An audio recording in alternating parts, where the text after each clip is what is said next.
With the new NBA season right upon us, many people have made some bold predictions regarding who's going to win a championship this time. The defending champions, Nuggets, and the Celtics are the favorites right now. But what about the Warriors? Many think they're going to fail dramatically based upon their unpopular trades. However, they need to learn that this team has them fooled. Hello and welcome to NBA Swish. Today we're going to discuss how the Golden State Warriors have fooled the NBA. Just how did they fool everyone? Well, stick around till the end as we answer this question and more, as we delve into the many intricacies surrounding the Warriors going into this new season. Without further ado, let's get into it. No one expects the Warriors to dominate this season. Long gone are the days when they had Steph Curry, Klay Thompson, Draymond Green, and Kevin Durant all in their primes, in their starting five. That was the Warriors everyone feared. Now they're just a shadow of the team that used to dominate. Sure, Steph is still outstanding, and age hasn't really affected him much, but it is apparent that they've crossed their prime. Klay isn't really shooting like he used to,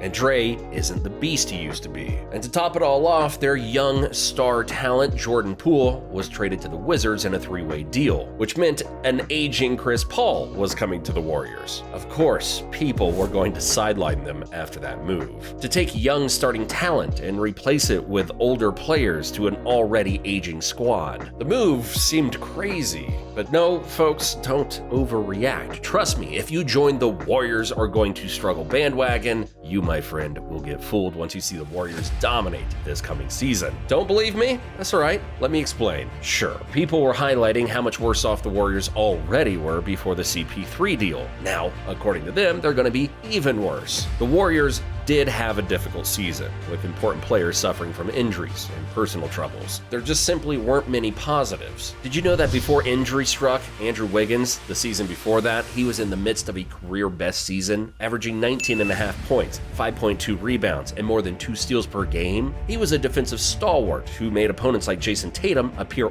ordinary. No easy task. No wonder the Warriors won the 2022 NBA championship. Many players failed to appreciate his efforts since everyone is focused on the baby-faced assassin, but trust me, Wiggs was immense for the Warriors last season, apart from his injury. Another player who needs to get credit is Gary Payton II. He was the unsung hero who the Warriors wouldn't have been able to win their 2022 ring. He regularly exposed Jaylen Brown in the playoffs, repeatedly swiping the ball away from him. His defensive contributions became the deciding factor in most games. We can easily say that Wiggs and GP2 are important reasons Warriors supporters should be optimistic. For starters, both GP2 and Wiggins were injured last season, and when they got hurt, the Warriors' defense was exposed. As without their best perimeter defenders, they couldn't stop conceding points. Moreover, they also needed to make up for the offensive abilities of Wiggins during the injury. Sure, both came back for the playoffs, but you couldn't expect them to be at 100% right off the bat. The Warriors were going to struggle in the playoffs. There was no way around it. They managed to fend off the Kings thanks to Curry's brilliance, but you couldn't expect them to win against a healthy Lakers. A big reason this was the case, besides Wiggins and GP2 not looking ready, was the Warriors' lack of size. Looney alone couldn't manage the huge size of Anthony Davis and LeBron. The season could have been different for the Warriors if Wiggins and GP2 had been available. Consider the fact that the Warriors won 44 games last season. Now imagine how these two could have increased their output. Them alone might have resulted in an additional 5 or 6 wins. They will be better since the team will have a fully healthy Wiggins and GP2. However, there are also other reasons to be upbeat, like their defense. Head coach Steve Kerr understands the value of strong defense. The Warriors have reached the NBA Finals 6 times in the last decade, with their defense ranked 2nd, 6th, and 1st in 4 of those visits. This championship strategy is based on the defensive options of the team. Steph Curry is undoubtedly the team's face, but if you haven't noticed, the Warriors have a defense-first roster. The defensive quartet of Draymond Green, Jonathan Kuminga, Andrew Wiggins, and GP2 is formidable. The Warriors have the versatility to test every Western Conference superstar, even if they don't shut them down.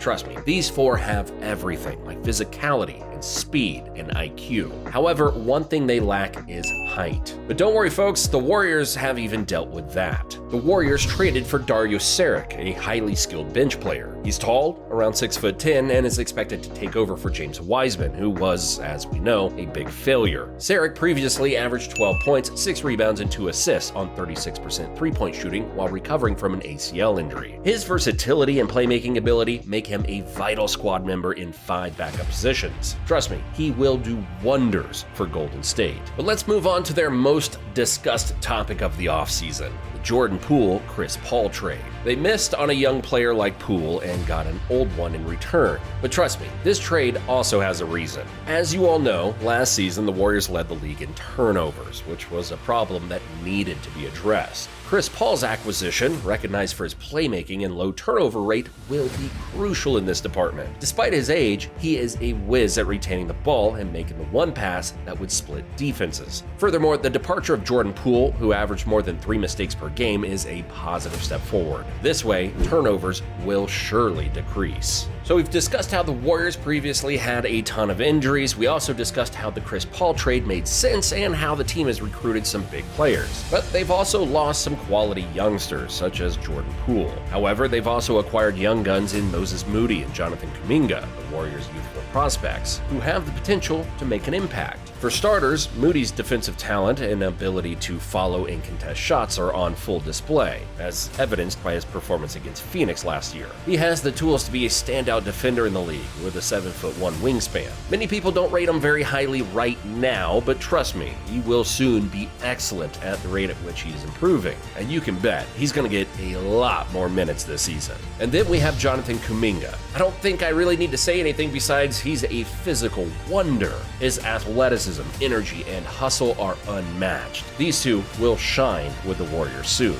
All in all, the Golden State Warriors appeared to decline last season, but their offseason moves have set them up for a comeback. They are set to surprise the NBA once more thanks to a more potent defensive lineup, fewer turnovers, and the arrival of exceptional players like Chris Paul and Dario Saric. Always pay attention to the Dubs, since they have a habit of deceiving the league and emerging as contenders when we least expect it. Thanks for watching, and I'll see you in the next one.